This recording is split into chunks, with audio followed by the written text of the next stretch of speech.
Everyone, চলে এসেছে আবার একটা ছোট্ট মিনি ব্লগের সঙ্গে। তো এখানে দেখো একটা টিনের মধ্যে কাঠ সব কিছু রেডি করে ফেলেছি আমি। দেখে নিশ্চয়ই বুঝতে পারছো, তারও এটা আমার দ্বারা হবে না, অনেকবার ট্রাই করলাম। যাই হোক, এই কাঠ ভাঙতে ভাঙতে তোমাদের সঙ্গে একটু গল্প করি। আগে দাঁড়াও, এই যে মোটা কাঠটা দেখলে, এই মোটা কাঠটা একটু ভাঙতে পারি নাকি দেখি। তো চলো ট্রাই করা যায়। 1 2 3, আইয়া হয়েছে। অ্যাটলিস্ট একটা কাঠ ভাঙতে পারলাম, নাহলে লজ্জার ব্যাপার হচ্ছিল যে এইটুকুনি, এত বড় একটা মেয়ে এইটুকুনি একটা কাঠও ভাঙতে পারলো না। তো যাই হোক, এখানে আমি কাগজটা ধরিয়ে আনি। দাঁড়াম, এই কাগজটা তো ধরানো হয়ে গেছে, বাট আমি না আগুনে ভীষণ ভয় পাই, কারণ আগুন মানেই আমি নাই ছাকা খাবো, নাই পুড়ে যাব, কিছু একটা হবেই হবে। তো যাই হোক, এখানে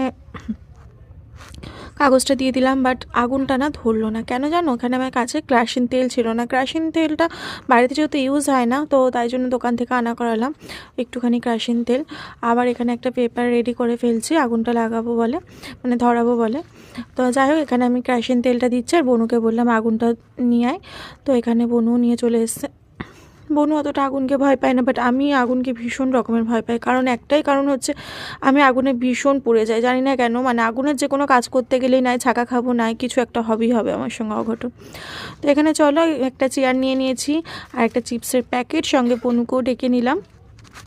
তো ফাইনালি আমার ছুটি বনুও চলে এসেছে এখানে একটা চেয়ার নিয়ে। আর এখানে আমি একটা চিপসের প্যাকেটই ছিঁড়তে পারছি না, তো আগুন কি ধরাবো। যাই হোক, এখানে চিপসের প্যাকেটটা ছিঁড়েও ফেললাম। এবার এখানে আমি আর বনু বসে বসে চিপস খাবো আর আগুন পোহাবো। ভাবছিলাম একটু কফি করলে ভালো হয়, বাট কফিটা মিস করে গেলাম। যাই হোক, নেক্সট টাইম অবশ্যই কফি নিয়েও বসবো আমাদের এই আড্ডাতে।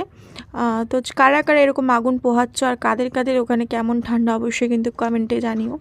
আমাদের যেহেতু নবদ্বীপ পারি, নবদ্বীপে কিন্তু ভীষণ রকমের ঠান্ডা পড়েছে, মানে ভীষণ বলতে ভীষণই। তো চলো, আমি এখানে চিপস খাই আর আমার বোনু দেখো এখন আমাকে একটু খাইয়ে দেবে। আর আমি দেখো কী করবো, এই দেখো দেখলে, ও ভয় পেয়ে গেছে। তো যাই হোক, আমি ওকে খাওয়াতে যাবো, দেখো দেখো কামড়ে দিচ্ছিলাম এখনই একটা কিল বসিয়ে মাথার মধ্যে। তো যাই হোক, এ দেখো আবার দেখো কী করবে, এই দেখো দেখলে, হেব্বি বদমাইশ হেব্বি। তো যাই হোক, এখানে আমি আর বনু চিপস খাচ্ছিলাম।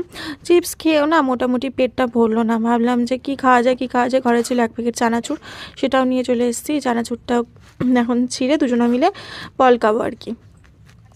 তো এখানে তো চানাচুরের প্যাকেটটা দাঁত দিয়ে ছিঁড়ে ফেললাম, হাত দিয়ে ছেঁড়া তস হয়েছিল না। তো এখানে চানাচুরও প্রায় শেষ, আর এখানে আগুনও প্রায় নিভে যাচ্ছে। তো চলো, আজকের ব্লগটা এইটুকুনি ছিল। প্লিজ একটা লাইক করে দিও আর চ্যানেলটাকে সাবস্ক্রাইব করে দিও। আমার আগুনও নিভে গেল, আমার খাওয়াও প্রায় কমপ্লিট। তো চলো, আজকের জন্য tata, bye, love you all. সবাই সুস্থ থেকো, ভালো থেকো, আর ঠান্ডার মধ্যে কিন্তু অবশ্যই এরকম আগুন পোহাতে ভুলো না।